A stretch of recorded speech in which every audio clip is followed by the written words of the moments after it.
Good morning. The commission is called to order. We have one quick business matter to attend to, and seeing that we have a quorum, I move that the commission adopts the 2025 annual report and recommendations to Congress before us today. I second the motion. Hearing no objections? No objections? The annual report and recommendations are officially adopted by the commission.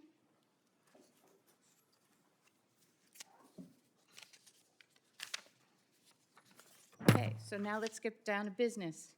And good morning and welcome to the release of the U.S.-China Commission's 2025 Annual Report to Congress. I am pleased to share once again a unanimous report. Our unanimity reflects the Commissioner's commitment to providing Congress a bipartisan approach toward China policy. I would like to thank the many witnesses, experts, and government officials with whom the Commission consulted throughout the year. I'd also like to thank the Commission staff for their outstanding and tireless work on this report. And I would like to thank my colleagues on this Commission for their collective insight and commitment to our mission. The challenges to U.S. interests posed by China are complex, manifold, and rapidly evolving. Building consensus and proposals for legislative action requires dedication, discernment, and collegiality. It is an honor to work with all of you. Our report this year offers 28 recommendations across technology, economics and trade, and national security. We look forward to briefing members and committees of Congress over the coming weeks and months on our material. Our 2025 report examines how China has used industrial policy at unprecedented scale to position itself to attain first-mover advantage in the technologies of the future. At the conclusion of its Made in China 2025 industrial plan, China now possesses a hypercharged, state-directed industrial commons for manufacturing without historic parallel. China has captured crucial intermediate manufacturing processes that help keep its companies at the center of the global value chains. Without swift and focused action, the United States could face a future where we depend on China for access to the most cutting-edge innovations in fields from medicine to robotics. At the same time, China's broader economy continues to experience malaise and structural weakness due to years of broken promises to rebalance. China's leaders have made clear their primary economic goals are to move up the value chain and reduce dependence on foreign technology. President Xi has also been explicit that he wants to make the world more dependent on China. So we can expect that China will continue massive distortionary policy support for strategic sectors, even if that means slower growth elsewhere in its economy. This results in a two-speed economic model of industrial overinvestment even as the broader economy stagnates. China relies on the rest of the world to absorb the excess production caused by its overinvestment and is on track to set a new record trade surplus of over $1 trillion in 2025, breaking its own record set just last year. This massive outpouring of exports, which we call China Shock 2.0, threatens both advanced and developing economies.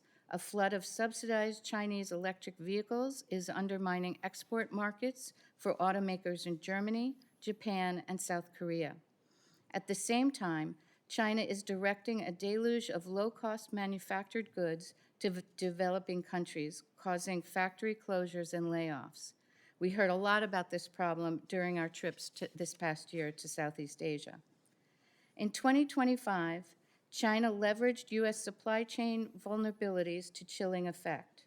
Beijing used its monopoly over critical mineral refining to impose export controls on rare earth elements and magnets essential to a range of manufacturing industries and defense technologies, and used this leverage in trade negotiations with the United States. While they have recently relaxed some of these restrictions, Beijing is also tightening its enforcement capabilities for the future. We can be sure China will be ready to weaponize these choke points again when politically advantageous. Critical minerals are only one example of China's supply chain leverage. Our report highlights how Beijing could weaponize other choke points to devastating effect. Chinese producers wield significant control over active pharmaceutical ingredients and key equipment used in the U.S. electrical grid, and they are investing heavily to gain such leverage over foundational semiconductors. U.S. reliance on China creates a dangerous dependence that China can weaponize if it wants to. The United States needs to address these vulnerabilities urgently and with a long-term commitment to resources. I want to call special attention to one issue. We released our first commission spotlight on this issue a few months ago. I'm talking about the scourge of scam centers operated by Chinese crime syndicates in Southeast Asia.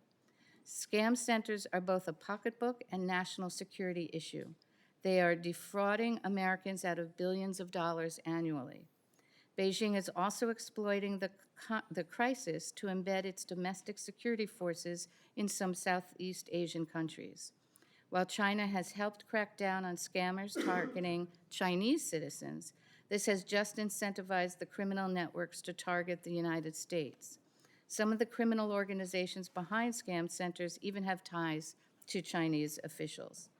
The Commission has a detailed recommendation about ways which Congress can help address the scam center crisis as well.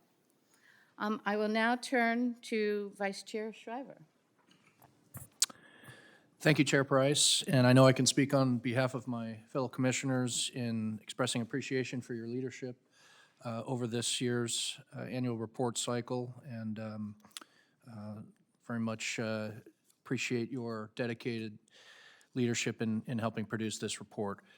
I also like to thank my fellow commissioners and witnesses, and also join you in thanking the staff for all the tremendous work that went into producing this report. Over the past year, Beijing's talking points have portrayed China as a force for global stability, but as the report documents, China is anything but, and is engaged in a range of destabilizing activities that threaten the very international order it proclaims to uphold. We're very clear-eyed about China's growing capabilities. They're advancing military capabilities very rapidly, including the introduction of new capabilities, such as self-propelled landing barges, the world's largest amphibious ship, and hypersonic missiles that could target U.S. forward-deployed forces. Their growing capabilities are just one part of the story. They also continue to act very aggressively in the gray zone, particularly in the Taiwan Strait area and the South China Sea. For example, around Taiwan, Chinese incursions into Taiwan's air defense identification zone have increased 15,000% over 5 years, from only 20 in 2019 to over 3,000 in 2024. And they're on pace for even more incursions in 2025. China is also behaving very aggressively in the South China Sea and targeting the Philippines. A number of incidents have occurred, including the near fatal incident of a Philippine mariner. And obviously, these activities could trigger the U.S.-Philippines Mutual Defense Treaty. Our report focused in particular areas of advancement in Chinese capabilities. We took a close look at China's whole-of-government strategy to become a preeminent space power. The PLA's expanding arsenal of space capabilities are a direct threat to U.S. national security, and they multiply China's combat capabilities. We also looked at the access of autocracies and had a hearing on the subject, featuring China's relationship with Russia, Iran, and North Korea. China continues to support Russian activities in Ukraine. In fact, Russia would be hard-pressed to sustain the conflict without Chinese economic and material support. China's deepening cooperation with Russia, Iran, and North Korea also increases other risks, such as the risk of opportunistic aggression. So we not only need to think about particular contingencies, such as a potential crisis in the Taiwan Strait, but the possibility of multiple acts of aggression simultaneously that could stress our forces. China's been working to cement its hegemony in regions like Southeast Asia and Pacific Islands, another area of of close examination in our report this year. After decades of systematically expanding its economic pressure in these regions, Beijing is now wielding its economic leverage to secure greater military access and security influence. As Chair Price mentioned, we traveled to the region this year, including Philippines, Indonesia, Vietnam, and Cambodia, and we observed firsthand how China's overcapacity and economic posture is affecting these countries. In many cases, they're having different effect across the region, but one unified message is that our interlocutors would like to see deeper economic and security engagement from the United States. So our report offers a number of policy recommendations of how we can maintain deterrence and preserve primacy in key domains such as space, as well as bolstering our relationships in key regions like Southeast Asia and the Pacific Islands. And we look forward to discussing these recommendations with members and staff in the coming weeks and look forward to your questions today. Thank you, Vice Chair. So at this point, I think we can open up the panel for questions. If anyone would like to have questions. Jameson? Yeah. We did receive some questions from online in advance of the event today, so we can read one of those while those in person think of their questions. Go ahead, Jonathan. Yes, we have the first question from online, but first, if you are watching online, you're able to submit live questions at contact@uscc.gov. The first question that we've already received online is, do you think China's massive and distortionary industrial policy is sustainable in the long run? Who would like to jump in and answer that question?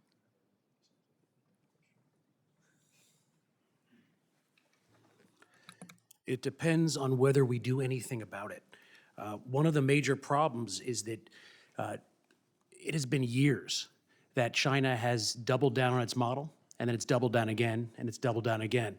One of the focuses from our final hearing of the year was about China Shock 2.0, in which case we really dug into the idea behind China's economic strategy, which is more production and more export and more market share of products around the world. If there is no international pushback, then yes, this model can go on indefinitely as China gains more and more market share, as the overproduction, overcapacity from China ends up causing a export of deflation, which ends up eviscerating industries in our country and those of our allies and partners. So first and foremost, we need to be thinking about how we can put a brake on this economic strategy, which we've seen for several different years. And despite the fact that we've articulated, there's been a tariff plan, there's been trade policy pushback from around the globe, there has not been a change in policy from Beijing. If you look at what's been happening the last several years, it's been Beijing continuing to double down on this policy. So I think the answer to this is we need to get very serious, because we can complain all we want, but if there's not smart policy pushing back on this, then this will last deep into the future. Aaron? Yes, I just wanted to highlight Commissioner Miller's points. Two things that China needs from the rest of the world. It's been very successful in certain respects, and our report talks about that, but they're not self-reliant as they say they want to be. They depend on the rest of the world for demand or markets, and they also depend on the rest of the world, and particularly the United States, for certain kinds of advanced technology. And to the extent that they are able to continue to access those things, to offload all of this excess capacity, to continue to import the technology they need to move up the ladder and improve their capacity for innovation, their model can succeed, or it can continue to function for quite some time. So the notion that China has peaked or is going to hit the wall, it may be true in the long run, but there are no indications of that happening anytime soon. Again, as Commissioner Miller says, it depends in part on what we do.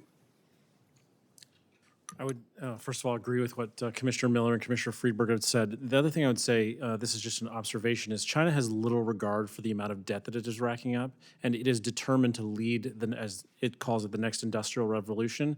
And as long as that continues to be their strategic objective, debt be damned, they're marching ahead, I think, is the Commission's sort of assessment this year.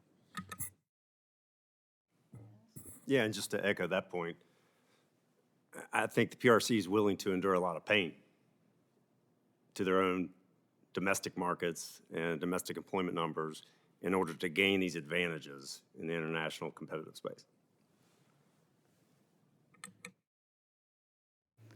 If no one else wants to jump in, next question? Yep, I think we have another question from online. Great. The next question from online comes from Mark Matthews.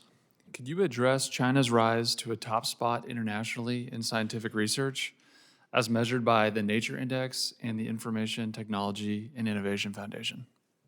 Would like, Hagen? I'm not sure about the two indexes that were referenced by Mr. Matthews, but I'll say that China's year over year increasing its investment in science technology by about 6 or 7%.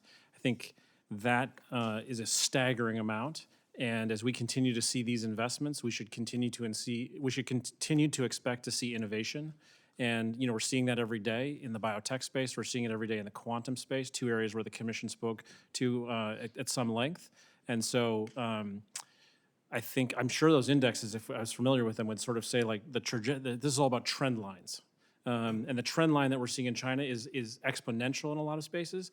And in the United States, investment is sort of plateauing, and that we're doing it at exactly the wrong time would be my assessment.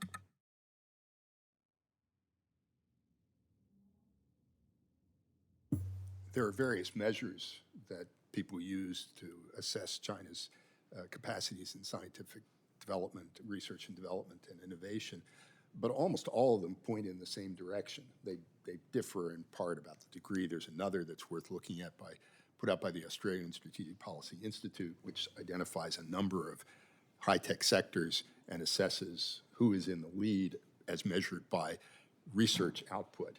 And there's been an inversion, basically, of the positions of the United States and China over the last 20 years. So there may be differences about the specifics. There's no question, I think, about the direction.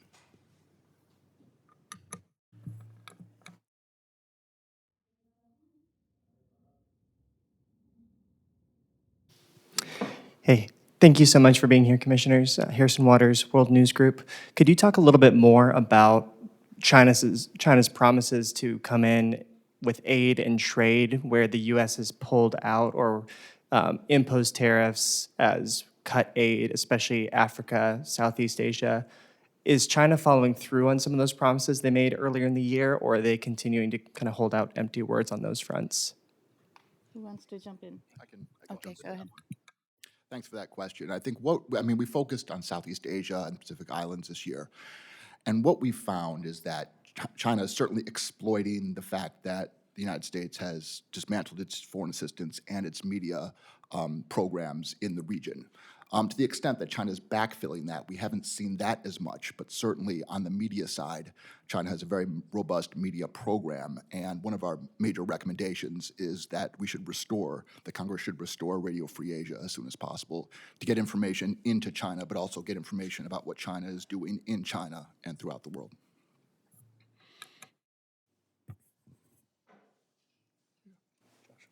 Oh, head. Yeah, one thing I'd add on top of that is, in addition to the recommendation that was just highlighted, as the U.S. has sort of made this shift and things have become more sort of settled, we've seen sort of the U.S. prioritize economic engagement and partnerships in these regions, and that's actually been something that the regions have responded very well to. And so it's, again, shifting a little bit from sort of the traditional model of foreign aid and actually prioritizing business development. And that's something that, again, we're seeing kind of it's in its infancy right now, but the administration is kind of pushing in that direction. We touched on sort of the advantages of having those types of partnerships and alliances throughout the report. And so, again, we think that kind of is providing some sort of counterbalance there. Next. Hi, I have a few questions on the matter of Taiwan. One of the key findings on Taiwan says that a PLA can implement a blockade within a matter of hours and will potentially need only minimal conversion time prior to an attack. I'm just wondering, do we have a more specific time frame on that? And what signs would indicate when an attack or a blockade would happen? And I've seen some alarming date like 2027, 2035, and 2049. I'm just wondering, is 2049, could we say that 2049 is the ultimate date for invasion, or how sure are we on these dates? Thank you. Well, let me start with the second question first. What the Chinese leadership has said about 2049, Xi Jinping himself has said, is that the great project of national rejuvenization will be completed by 2049, and that the, in their words, the reunification with Taiwan is an essential part of great national rejuvenization. I think their preference is to win without fighting, and I don't know that we could necessarily say that's a sort of ultimatum and will attack by date, but the language of their intention is pretty clear. I would say with respect to 2027, again, it's more a statement of capability than an actual go date. So Xi Jinping's directive is that the PLA be prepared by 2027. But that's a statement of capabilities, not necessarily a date that one should expect kinetic military activity. In terms of the capabilities associated with a blockade or actual attack, a soft blockade, a lawfare type move could be done essentially with no warning. They could declare missile closure areas, exercise closure areas, and likely people would be forced to respect that in terms of traffic coming in and out of major ports. But a physical blockade, moving assets into position to be able to enforce a blockade, would also be relatively quick and easy for them to do if they chose to do, given their daily posture now. There's naval activity, PLA Navy, PLA Coast Guard, maritime militia, all around Taiwan, to include on the eastern part of Taiwan. That's very routine, so moving in position to enforce a blockade could be done very quickly.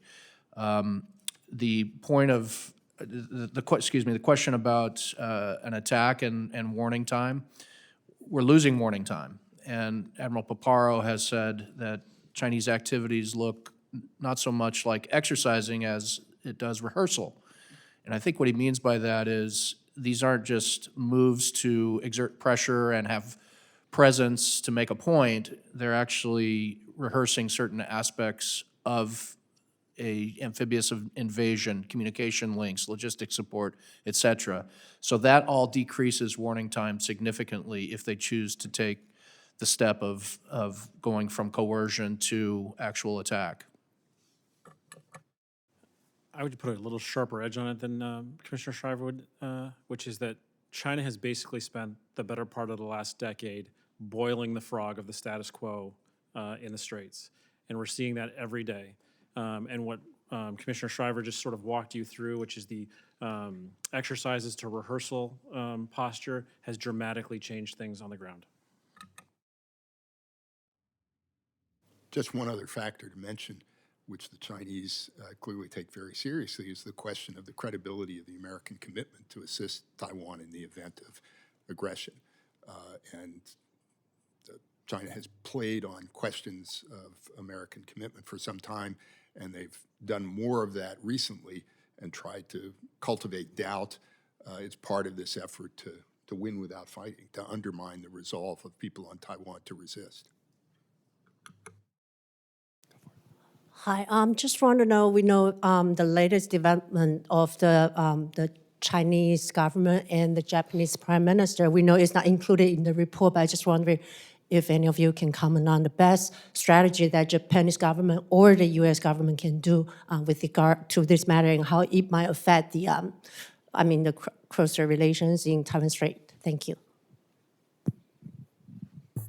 The statement by the Chinese Consul General in Osaka is absolutely outrageous, particularly in light of the political assassination of Shinzo Abe very recently to actually threaten the life of the Prime Minister is outrageous. Japan's government is perfectly capable of making decisions on how to address that without advice from any of us, but it seems to me it should be disqualifying for future office in Japan, for sure. And let me just say that throughout the report, underpinning every recommendation is the strong relationship, continuing the strong relationship between the United States and our allies and partners, especially Japan, and how important that is, especially when you have this axis of autocracy and you have China working closer with Russia, Iran, North Korea, and others, and how important that is. And so, to the extent that the U.S. has the strongest possible response in support of Japan is important.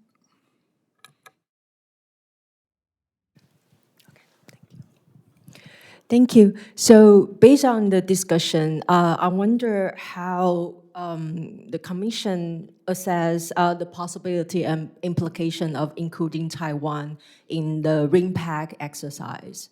Do you have any thought about that? Thank you.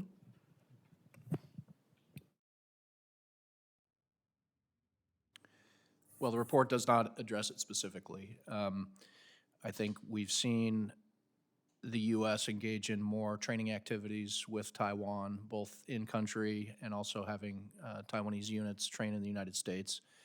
I have a personal opinion on this, which is I think RIMPAC is a large international exercise that is at a very sort of basic level of operation. We sort of trim down to the lowest common denominator, and it's a very large exercise with many countries. I would prefer to see more training and exercise bilaterally with the U.S. and Taiwan that would be more dedicated to the types of military challenges Taiwan faces, and perhaps even trilateral or multilateral with countries in proximity to where a contingency might be, so Japan, Philippines, et cetera. So again, personal opinion, not something that the Commission addressed specifically.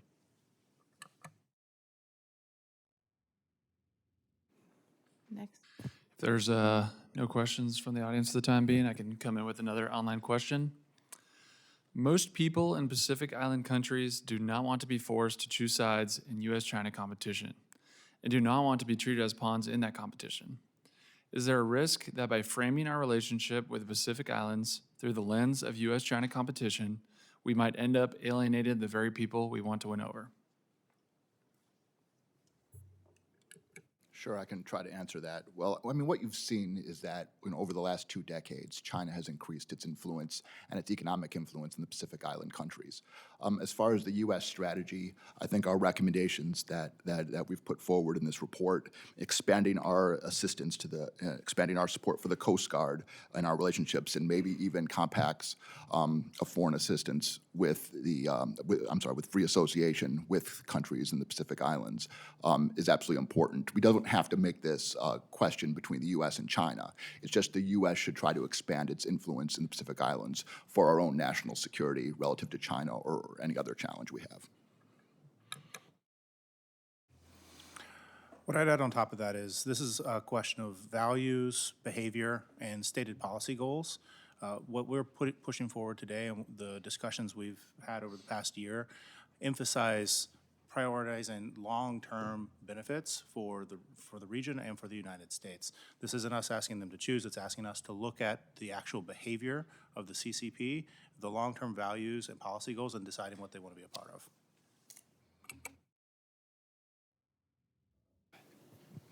Hi, Estelle Atkinson, Global Investigations Review. So one of your recommendations was to create a unified economic statecraft entity in order to modernize the U.S.'s approach to countering evasion tactics. And I was just hoping you could elaborate on what it is about this moment that mandates a more cohesive effort to protect American technologies and what that would ideally look like in practice.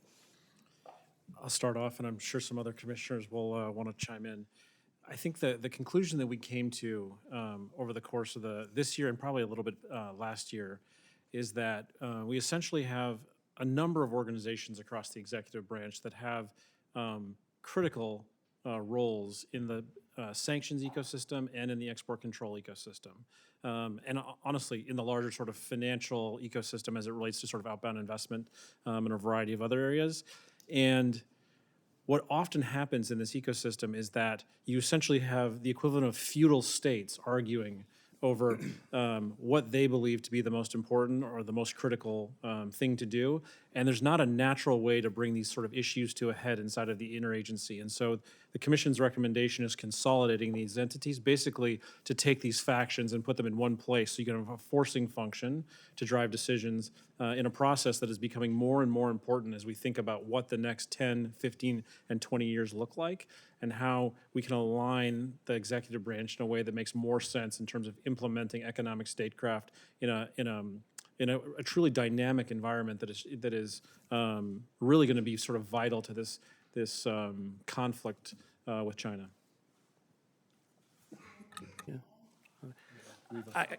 I think we also need to be open-eyed about the structural disincentives we have in this current system. If you look at the way that sanctions or export controls are managed in the U.S. government, in the Commerce Department is in charge of promoting American business, but an undersecretary and assistant secretary would be in charge of export controls, which is in some ways counter to the mission. The Treasury Department is, in charge of cementing financial stability, whereas an assistant secretary and undersecretary might be in charge of the sanctions in that building. One of the reasons that we think it's necessary in order to break this out is so that national security, we've been fighting the last war. What we need to do is be very open-eyed about what our competition with China involves. It involves the need to have export controls alongside trade and investment restrictions and other key pillars. And as a result, we need to make sure that the agency, the department, the individuals who are in charge of implementing these sanctioned and export control policies are in an integrated mechanism that is incentivized to prioritize national security and above other interests. Let me just add one thing that I neglected to mention, which is one of the things we did after 9/11 with the sanctions community is we integrated the Treasury Department into the intelligence community. And the consequence of that, and it was a positive consequence, was that we started to see that the sort of flash to bang on sanctions entities being identified and enforcement actions being taken became more rapid. The Department of Commerce, and certainly not the Bureau of Industry and Security, are not part of the intelligence community. And so one of the core pieces of the recommendation is that as we think about this single entity, one of the things we really do need to change is making sure that that Bureau of Industry and Security and all of its sort of equities, both sort of the enforcement side and the analytics side, are incorporated into the intelligence community. Why is that important? The biggest thing you can do as a member of the intelligence community is you can drive collection requirements. And being able to drive collection requirements means you're going to get answers, essentially answers to your questions. And so as you think about a single entity and you think about how does it truly start working quickly and rapidly from both an analytic perspective and an enforcement perspective, is making sure it has the sort of the feedstock, the intelligence feedstock, the lifeblood to sort of get that program going.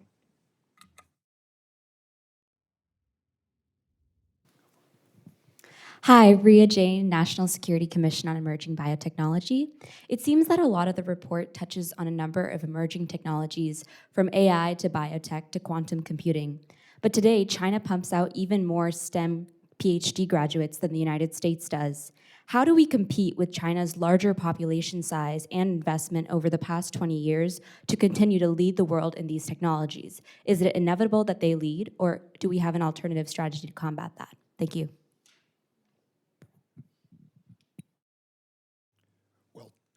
Two pieces of the American system for promoting innovation, certainly since the end of the Second World War, have been support for basic science, which means in part support for universities, and also openness to immigration and people with talents and abilities, experts in various fields, or people who want to come and train here in those fields, and encourages them to stay. Those are two critical aspects of the policies that have gotten us to the position of leadership that we still have. But if they're abandoned or if they're allowed to wither, our position is going to erode. Rhea, thank you for the question. And since I know you're a biotech enthusiast, I want to take the opportunity to sort of highlight one recommendation that we have on biotech. And I think that Leland probably wants to Commissioner Miller wants to highlight the other one. Biotech is probably the most critical technology area for the United States to think about right now. Obviously, the work of your good commission did an incredible job of increasing bioliteracy and shining a light on that. There are a few things that need to happen in biotech for that to happen. The biggest one is sort of a strategic investment in biotech with a view towards unlocking biotech as a general purpose technology. How should we think about that? Well, when the United States unlocked chemistry and physics as a general purpose technology, you essentially learn how to program in that science. There's no such capability in biotech to do that right now. One of the things that we need to think about when we look at it is, what are the weights and measures of biotech right now? We don't know what they are. And so one of the recommendations is to create a bio measurements laboratory and start thinking about what are the watts, what are the joules, what are the bits, what are the atoms, I think one of our witnesses said earlier this year, as we think through that ecosystem. And then there are two other things we recommended. One is taking the USDA, or the U.S. Department of Agriculture's BioPreferred program, and sort of putting it on steroids, finding ways to breathe more life into that program and figure out how we can sort of create markets for a lot of the companies that exist in this ecosystem. And then the other piece is the Department of Energy has this incredibly powerful program called the Loan Program Office. And they do all kinds of good work, and making sure that they do more in the biotech space is something that we think is sort of vital to making sure this ecosystem sort of gets up and running. When we're talking about economic security strategies vis-a-vis China, one of the things we want to make sure we're doing is we're not providing Beijing the capital or the technological inputs to build their technological dominance or their war machine. But the other side of this is we need to be very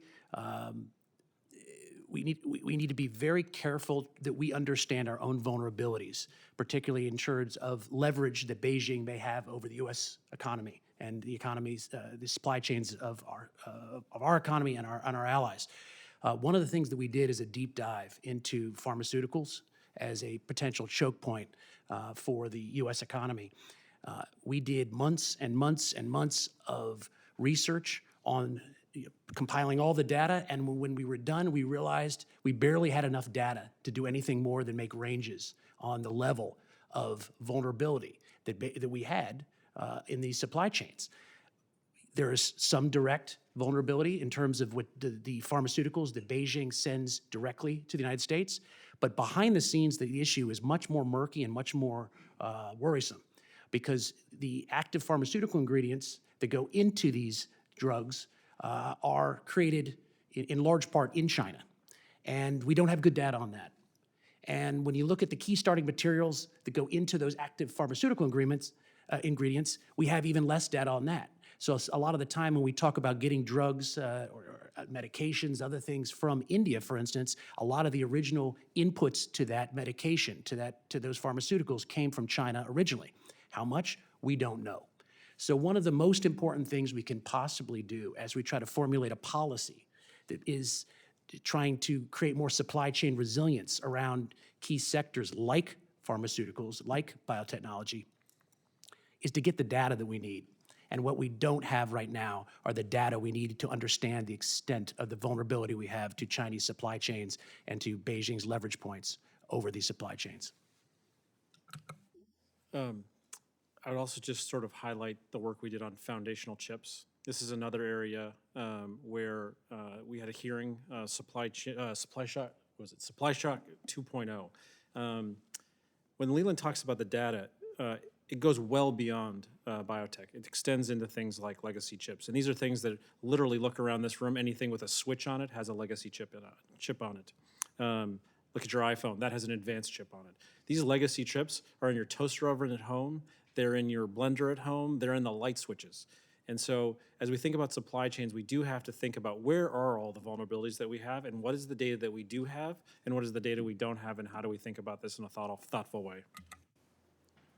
Just to add on to that, I completely agree. This CCP has systematically built leverage across the supply chain, whether it's pharma, critical minerals, energy infrastructure, biotechnology, or chips. And this has been intentional. It's been well documented. We do need more data. I completely agree.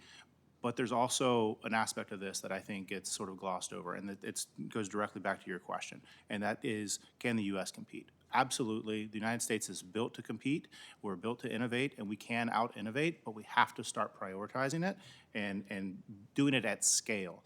We're doing it right now in small pockets, but one of the things the commission heard from folks agnostic of the issue was that the clock is ticking on each of these issue areas, and we need to start actually delivering results within the United States to produce scale.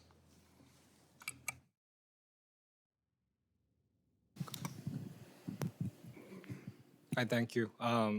Quick question on this supply chain. So you guys mentioned that, quick question on the supply chain. So recently we heard Treasury Secretary Bison mention that we want to decouple. We want to de-risk, not decouple, especially in the rare earth side. But how long, so what's the realistic timeline on that? Because we know that China's dominance on that, it's been decades in the making. So is there like a realistic timeline on that? Because the 1-year extension they just gave is not going to be enough. So I won't be surprised like they're going to play the same card again at the end of it. And the second is the second question is, we all see that China is increasing purchasing gold in the past, especially 2 years, as an attempt to de-dollarize. And what's your view on that?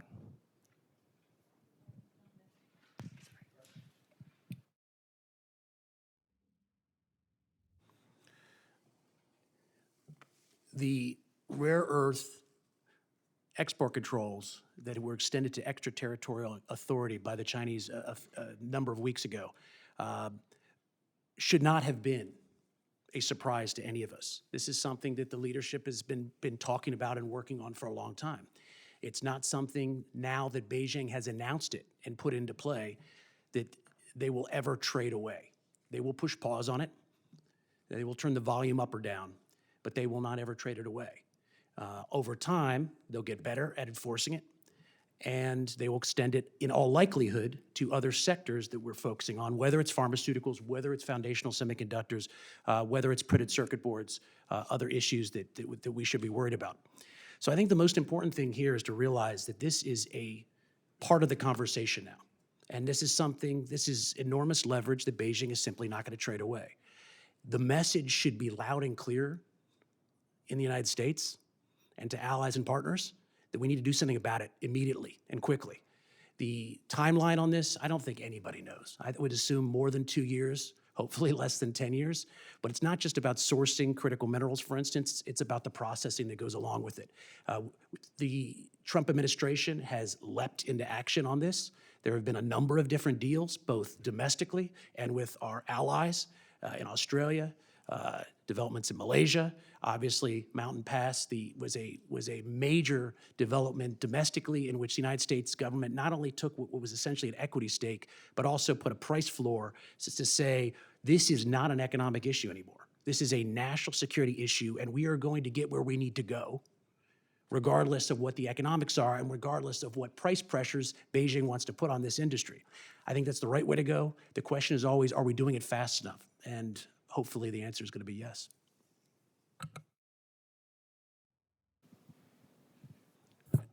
So we did not deal with gold in the report, but I could say that Beijing has interest in, of course, in diversifying away from the US dollar at the margins.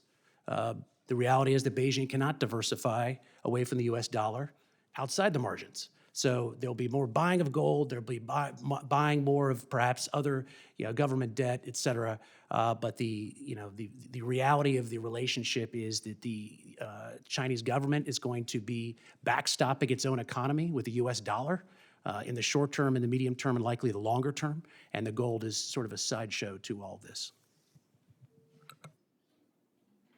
One point on that, although there has been minimal progress towards de-dollarization for exactly the reasons that Commissioner Miller mentions, and it's likely that the dollar will remain the dominant medium of exchange and store of value in the international economic system.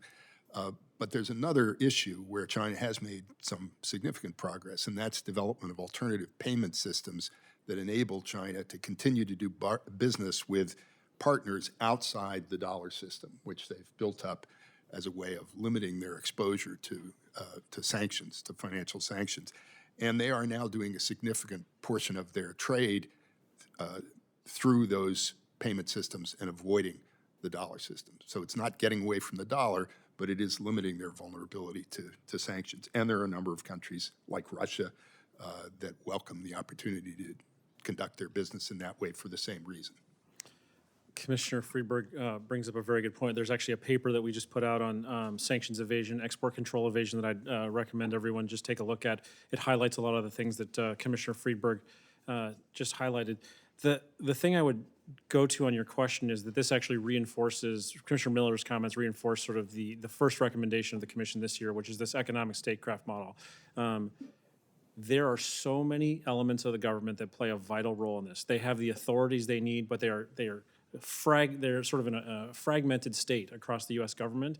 And as we think about all the things that Commissioner Miller just talked about, we have to think about how are we organizing for what is undoubtedly a multi-decade sort of state of persistent changes in the equilibrium as it relates to export controls, sanctions, critical minerals, and other areas that are sort of the lifeblood of the innovation ecosystem. Just to add one more thing on this issue of critical minerals. It's important, I think, to recognize that this is not purely an economic issue, that it's a strategic issue, certainly from the perspective of the Chinese leadership. And one of the reasons why we have not made more progress in getting away from our dependence on China for so many of these materials is that the Chinese authorities have manipulated prices in order to make it uneconomical for private sector actors in the United States and elsewhere to make the kind of investments that they need to make in order to produce alternative sources of supply. I think we've now recognized that, and some of what's happening involves setting price floors so that those who are making the investments can be assured that they will be able to sell what they produce at a price that will allow them to continue to make a profit. That's not a pure market solution. It's a strategic solution, in part again, in response to a strategy, a deliberate strategy that's being pursued by China. Hi, I'm Ken Moriyasu from Nikkei Asia. I want to ask about the Philippines. One of your recommendations is to assist the Philippines in resisting Chinese aggression. I want to ask why the Philippines? I think the Biden administration identified India and Vietnam as the so-called swing states of the Indo-Pacific. Why does this commission see the Philippines as the country that you need to assist the most? You talk about bringing the Philippines into the Quad as a Quad Plus kind of arrangement. I think the Quad, Philippines is already in the so-called Squad, US, Japan, Australia, Philippines. What merits are there in bringing Philippines into the Quad? Thank you. Yeah, I'm happy to jump in on that. The Philippines is a treaty ally with the United States. It's probably our strongest supporter, strongest ally in Southeast Asia, and they're under intense pressure from the Chinese government, both in the South China Sea in terms of the incursions there, and also economically and with Chinese influence.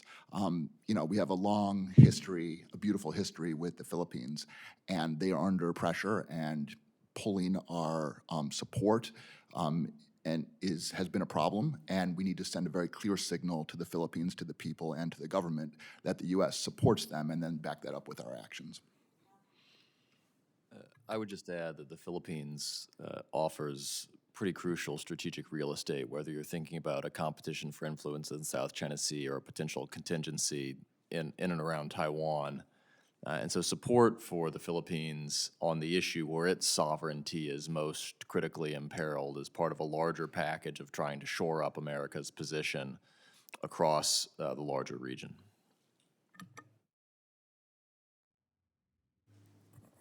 I agree with all those comments. They're spot on. We also have a recommendation related to Taiwan where we suggest that Taiwan open up a foreign military sales case where they can actually contribute to U.S. force posture initiatives in the region.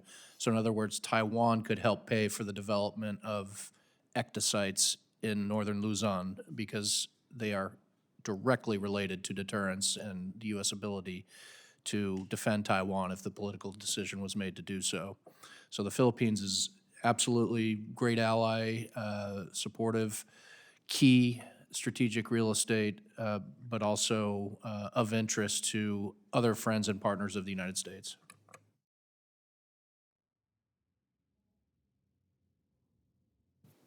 Hello, hi, I'm Tolu from Carnegie Mellon University. This question is mainly research-based. I have two of them. With regards to university research, have you found that it is making its way through channels sanctioned through countries via China? And the report mentions the Autel Robotics establishing a Russian drone production facility. Could you explain briefly about the Autel Robotics, and have there been any research collaboration involving them or any universities that come up? Anyone want to jump in? We haven't spent a lot of time on universities per se, but. I think one of the things that I'll sort of zoom out on your question a little bit. I'm sorry to do that to you. I think that the observation of the commission really over the last decade and probably beyond is that there is a persistent effort by the Chinese government and its intelligence services to steal intellectual property from universities, from businesses, and from any entity that it finds value in. And so this is something the Commission's documented for a long time in an area where we continue to keep a close eye on things. Hi. Cool. Thanks for taking our questions. I'm Travis Brubaker. I'm at E3G, which is a climate and geopolitics think tank. Region where we see that really most intertwined is the Indo-Pacific, specifically the Pacific Island Forum, which recently came out and said that climate change is the #1 national security interest for most of those countries. So I was wondering if you could speak to that, and then how that might impact U.S. influence in the region. Thanks.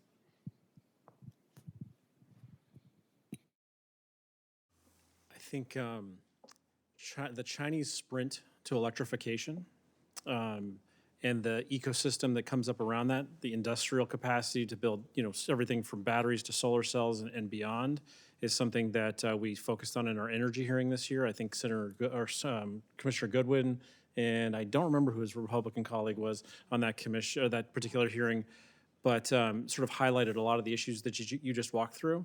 It is something that also got talked about in our supply chain hearing as well. And it has really allowed the Chinese to acquire everything from material science to materials to sort of the know-how to build and make more efficient batteries, more efficient solar cells. And it's really enabled them to then export that essentially to other countries that are sort of share their view on electrification and the urgency with which it needs to be pursued. Now, they're also talking out of sort of both sides of their mouth. We continue to see the Chinese build more coal plants than anyone else in the world. So, they're sort of having their cake and eating it too in this space. And so that's something that we're keeping a close eye on. Certainly want to echo those sentiments, and that is an issue of paramount importance in the Pacific Islands, but it can't be divorced, as Commissioner Kuiken said, from these other initiatives that the PRC has going on. And it follows a familiar refrain: massive state support to support domestic initiatives, in this instance, the electrification of their economy. But it also serves a broader objective, which is to transform their industrial base and their manufacturing base and to gain advantage into energy markets and the manufacture of advanced energy and clean energy components. And then, of course, they use that leverage to gain advantage and ultimately control or dominance in global supply chains. So the question is, what are we going to do? How do we build resiliency into our supply chain and that of our allies and partners, especially with regard to the grid and critical energy infrastructure, given the potential for espionage and disruption? We even heard from one witness that the concern with regard to certain components in grid infrastructure shouldn't simply be contemplated as part of isolated incidents of cyber theft or cyber espionage. Instead, viewed as part of a broader objective by the PRC to pre-position disruptive capabilities into our grid, certainly risk that the U.S. simply cannot afford to take. Let me just chime in here. Climate change is an existential threat to the existence of Pacific Island countries. It is central to their priorities and what's important. The U.S. has traditionally supported these programs in terms of mitigation and other climate change priorities, and our recommendation gets into that in terms of supporting those programs.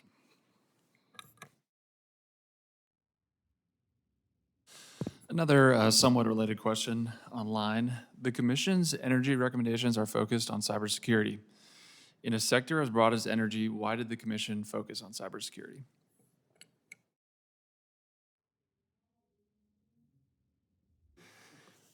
Well, again, just given the risk. Again, referring to the witness that testified before us at our energy hearing, the notion of potential disruption, especially of internet-connected devices, and devices could be remotely accessed, are simply risks that the U.S. can't afford to take with regard to critical energy infrastructure, especially as demand for electricity is growing in the United States. And as demand grows, that's going to place increasing strain on our existing infrastructure and create the need for expansion. As we grow and expand to meet this growing demand, we need to pay attention to these security concerns. And it follows a familiar theme, as we've talked about with regard to biotech and quantum and other recommendations throughout the report. Identify dependencies, map our supply chains, identify dependencies, then try to build resiliency. And that's going to take investment. And that's going to take investment in universities, as Commissioner Freeberg said, in advanced manufacturing, in American workers, in education and workforce development, and in critical supply chains. There's also a link between cybersecurity and potential military or political crises the United States might face vis-a-vis China. It seems altogether probable to me that at the outset of a Taiwan contingency, for instance, China might try to immobilize the United States through cyber attacks on critical infrastructure, including energy infrastructure. So that's another reason to front-load that part of the challenge.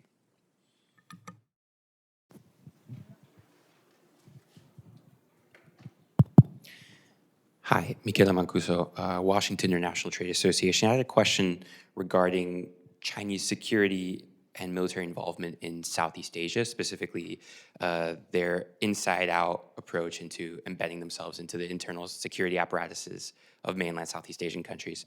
I wanted to ask, what is the end goal or objective for China in doing this, and what are the implications for the United States?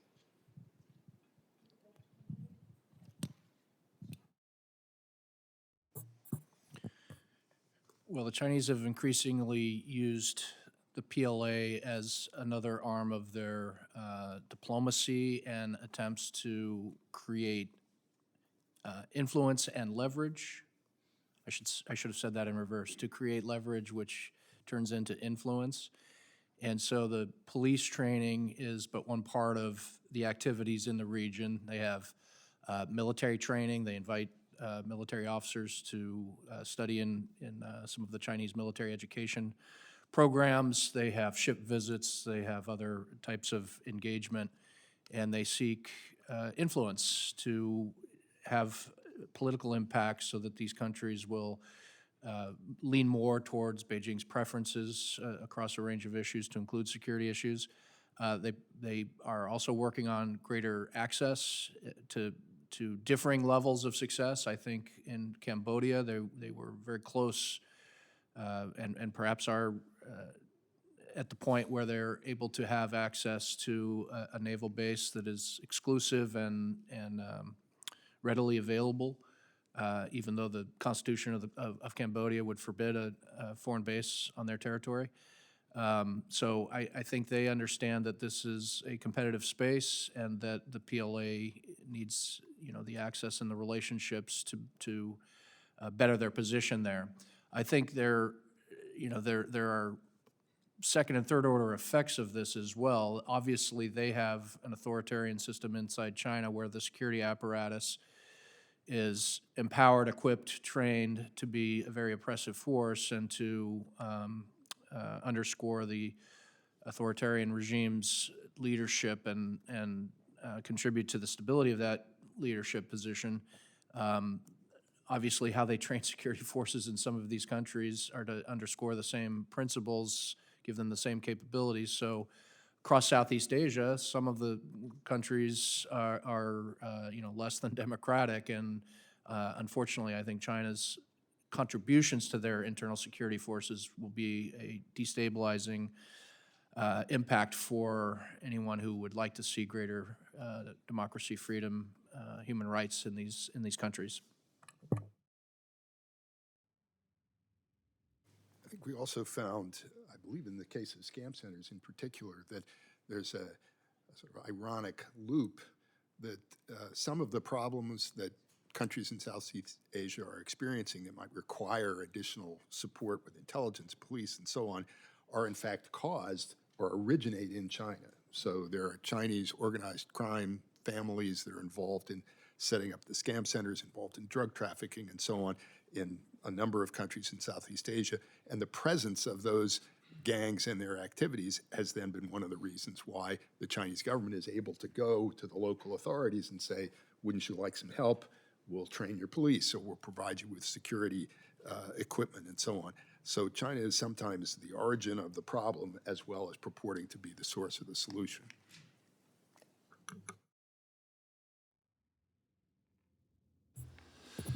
Another question from online. Your recommendation covers military, civil, and commercial space efforts the United States needs to make in order to maintain ahead of China in space. Which one of these areas has China developed the fastest and most significantly in the past couple of years?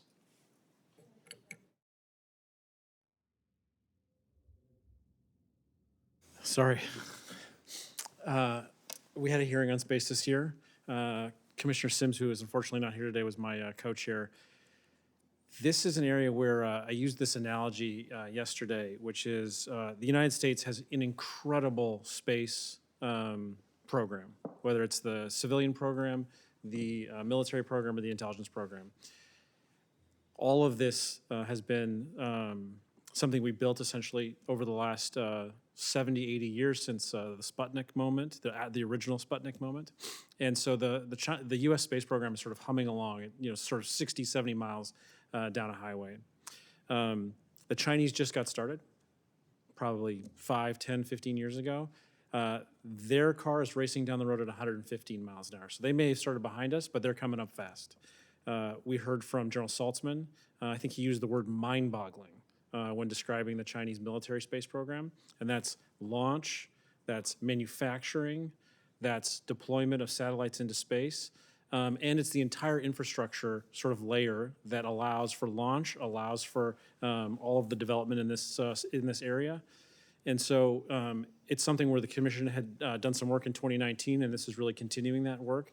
We have a recommendation here related to space that highlights some of these issues, particularly on the infrastructure side and particularly on the launch side. One of the areas that we also talk about is something General Saltzman highlighted, which the creation of the Space Force was an important step, but there needs to be resourcing that goes along with that. And that's an area where we're sort of recommending a reallocation of resources to the Space Force. I don't know exactly what that looks like yet, but it's something that the Congress, we are urging them to sort of take a close look at. Hopefully that answered your question. So I actually want to add something onto that, Reva. So in addition to everything Mike just laid out, which is absolutely on point, the CCP is leveraging civil and military. So this gets to kind of back to the question. They don't just have a military application here, they're leveraging both. That's part of the way, it's all funded by the government, or largely funded by the government, and it's allowing them to transform at an incredibly rapid pace. And so agree with sort of the recommendation there at the end. We've also got to recognize the fact that they're doing this, and this gets back to something Commissioner Miller touched on earlier, is we've got to make sure that the United States and entities here in the United States aren't helping sort of those civil components speed up faster by financing them. We got plenty of online questions, so I'll keep going. The report discusses how China is flooding the rest of the world with exports. Given the WTO and other trade agreements, can other countries do anything about that? What policies does the Commission recommend to address this problem? So the report contains several recommendations related to how the United States can better coordinate with our allies and partners related to the pernicious activity that we see with respect to China and their trade activity and their export policies, including elements that the WTO itself recognizes related to allowing countries to work with third-party nations when they see dumping and subsidies in those markets. The United States is a big market, but our firms need to be able to export to the world, and when they face subsidies in third-party countries, they are unable to sell into those markets because of the non-market conditions that China creates. And so there needs to be, in the Commission's view, better coordination with respect to trade activities. We saw a bit of that in the previous administration related to electric vehicles and coordinated activity between the United States and Canada and Europe related to some of those items, and there's certainly opportunity for more there.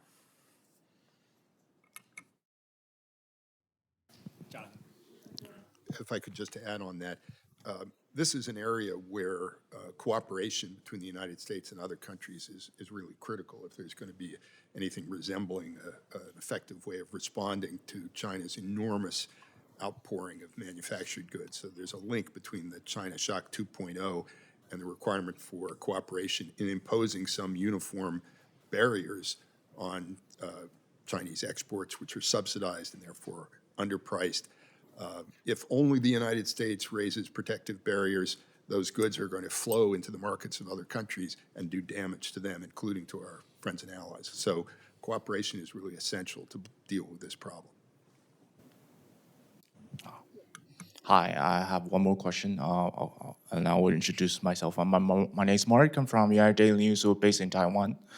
Just one more question is on the chips, because President Trump has on multiple occasions talks about diversification of chip manufacturing and semiconductor manufacturing, shifting the production from Taiwan back to United States. I'm just wondering what's a good balance of the chip manufacturing of those production in United States and Taiwan, because Taiwan also keep those production as part of its economic deterrence. So I'm just wondering what's a good balance. Thank you. Glad to start. Look, we as a country have an advantage when it comes to the contest on AI as it relates to China, and that's due to chips. And that's why you see in the report, both with the economic statecraft recommendation as well as kind of bolstering existing controls at BIS, why that's so important. The question is, where would we be right now without controls over the last several years, even starting with the first Trump administration and through the last administration? Where would we be vis-a-vis China and AI without those controls? I think you've seen with the Congress over the last half a dozen years recognize the strategic importance of onshoring chip manufacturing in this country, and that's what you see executed through largely the CHIPS and Science Act, a bipartisan bill. I think there's a lot to be, there's still a lot to do on that front, both in the terms of execution, and I think finding that balance between producing the advanced chips here in this country and having the capacity to sustain that while supporting our allies like Taiwan. We have benefit from a strong supply chain when it comes to chips, and thanks in part to Taiwan, also the Netherlands, Japan. These are really important recommendations that that this commission has looked at and will continue to. I don't know if my colleagues have more to add. Since we're on the export control BIS chip topic, I do want to shift everyone's attention to what my colleague was referring to. We do have a number of recommendations related to export controls and to semiconductors. One of the things this administration is intending to do is increasing the proliferation of the American stack across the world, around the world. Now, what that does at the same time is mean that you have to play a lot more defense. If you're sending your technology all around the world and more aggressively, then you also have to play defense more aggressively. We could just raise our hand and say, the Bureau of Industry and Security needs more money, and they need more manpower. They need more resources. Of course, that's true. But we're also trying to be a little bit more creative. And so some of the things that we suggested in our recommendation have to do with technological ways of regaining some of the advantages that we can potentially lose if we're not careful. One of them is chip tracking technology, so that we know if a bunch of chips are being diverted to places they shouldn't be going, then we'll be able to track that. Seems rather a no-brainer to a lot of people, but maybe not. Another one of them is that we should reevaluate the entire model of how we sell our advanced chips. So we sell chips right now, where they physically go over a border, they disappear, we lost them forever.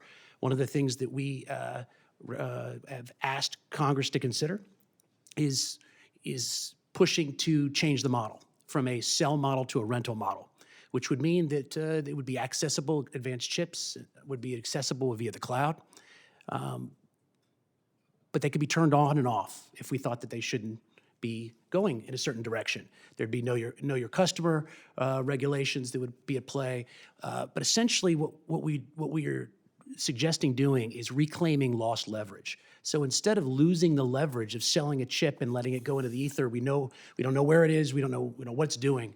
We'd say, look, we're gonna maintain control over these advanced chips. It'll be a political decision which chips we sell, but once we decide which chips we sell, we'll be doing it through a rental model, and that'll allow us to maintain a leverage all the way through. I'd just like to ask my colleagues if there are any issues that haven't been raised that you particularly had wanted to make sure we bring up as we spread out to go bring our report across Congress. Anyone else have anything that hasn't already been raised? I think we've covered most of our recommendations. Okay, hearing none, I want to thank all of you for coming, and for those of you who've been listening or watching online. Again, all of our materials can be found at uscc.gov, and both the executive summary, the full report, and all of the other research materials on Made in China 2025, sanctions. We will have one on quantum in the coming days. All can be found at our website. So thank you all, and we are adjourned.